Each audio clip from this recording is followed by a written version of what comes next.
Geri Halliwell, Ginger Spice to her fans, has left the Spice Girls. She says she's gone because of differences with the rest of the group, but wishes them all the best. It was May 31st of 1998 when the world received shocking news about the most popular girl group at the time. Geri Halliwell left the Spice Girls, stating that she was exhausted and that there were some differences between the group members, but that she was going to be back in the near future. This is a message to the fans. Sadly, I would like to confirm that I have left the Spice Girls. This is because of differences between us. I'm sure the group will continue to be successful, and I wish them all the best. I have no immediate plans. I wish to apologise to all the fans and to thank them and everyone who's been there. Lots of love, Geri. P.S. I'll be back. Welcome to a new episode of Life After Spice of Mariel Talks Pop. This time covering the solo career of Geri Halliwell, also known as Ginger Spice. The pop world went crazy when Geri announced that she was leaving the Spice Girls. Some fans were really upset about her leaving, but Geri decided to take a few months to announce her comeback and left things cool for a while. On May 10th of 1999, a year after she left the Spice Girls, Geri released her first solo single called Look at Me, which would debut at number 2 on the UK singles chart. Well, basically, when I first left the Spice Girls, I really didn't know what I was going to do. But it's very therapeutic for me to write all my lyrics and melodies. I put it into a dictaphone, and when I went back into the studio, I just basically got I always draw on my own experiences, and Look at Me is about public image, how we're all obsessed with it. I mean, everyone really commented on mine, and I thought, well, actually, my heart and my mind is exactly the same. And then I realised that the way I respond to people actually is it doesn't matter whether you're black, gay, straight, or you're a journalist, or whether you're whoever you are. I look into your eyes and see and respond to you as a human being, and I think that's the best way to communicate, and that's the way I've always got on, whether you're a postman or a president. The song received positive reviews by music critics, and to promote its release, Halliwell embarked on a short promotional tour, visiting cities such as Rio de Janeiro, New York, Tokyo, Sydney, and Milan. Look at Me managed to enter the charts in 19 countries, receiving several gold certifications. On June 7th of 1999, Geri's debut album Schizophonic was released through EMI Records. The album peaked at number 4 on the UK albums chart and would sell around 2 million copies worldwide. It was produced by Absolute, a British music production team who previously worked with the Spice Girls. I'd written a lot of melodies during the summer, a lot of lyrics, and I just poured every drop of emotion that I had into those songs. It was really, really therapeutic.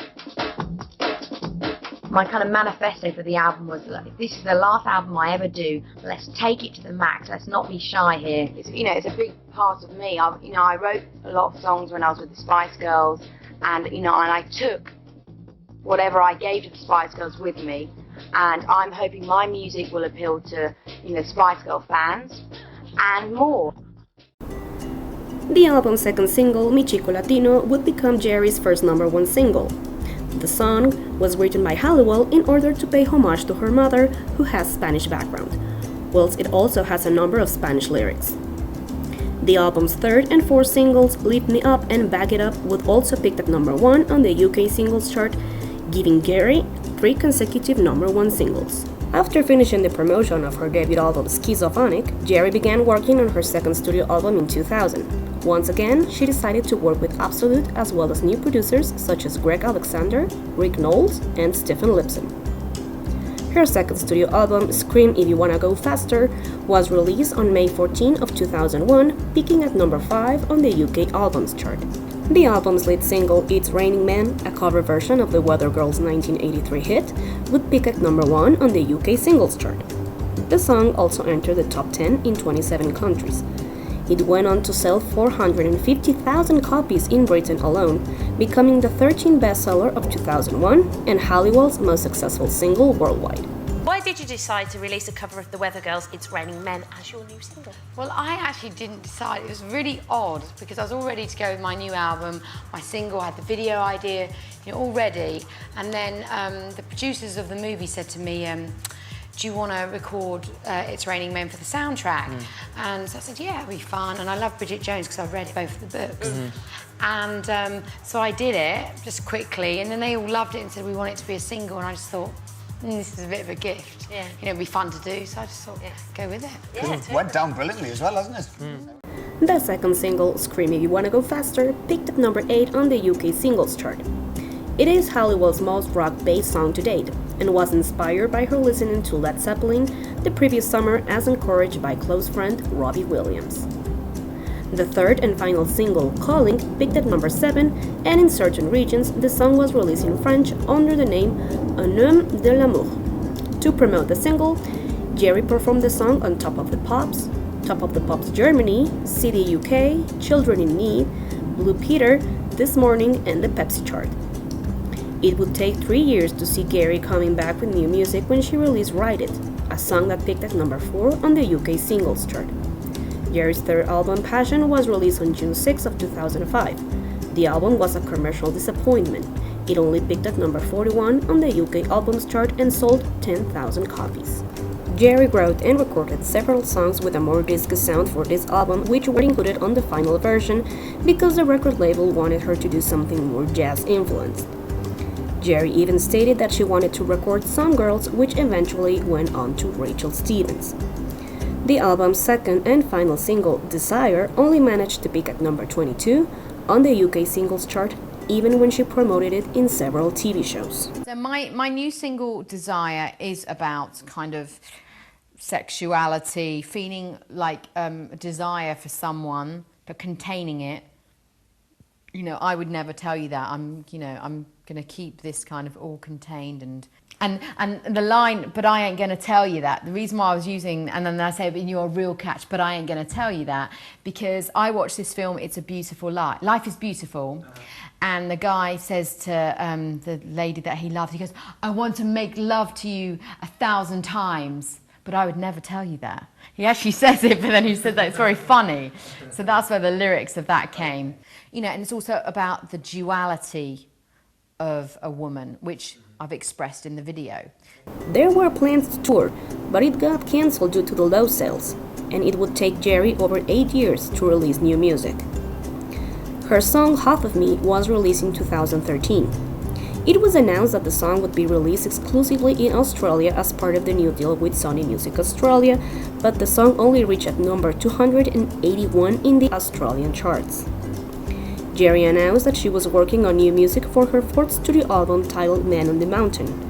She released a video for the song called Angels in Chains, a song that would peak at number 1 in Australia, France, and Germany, and that was a tribute to her longtime friend, George Michael. The rest of the songs of the album were leaked on the internet, but there was never an official release.